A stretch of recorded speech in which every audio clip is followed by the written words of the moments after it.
There's our starter back there. Now, what I would have done, I would have took my power probe, stuck it down there on the S terminal of the starter. It's kind of difficult to get down there.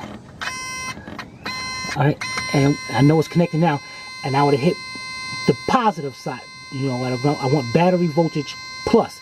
I would hit that button up and see if that starter kicks in. Starter kicks in. See, I know the starter's good. Eliminate it with just like that.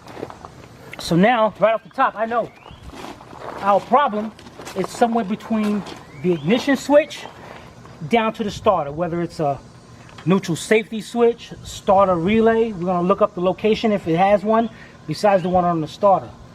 All right, so we're going to go in there, put this up, and we'll be right back. All right, what we're going to do here is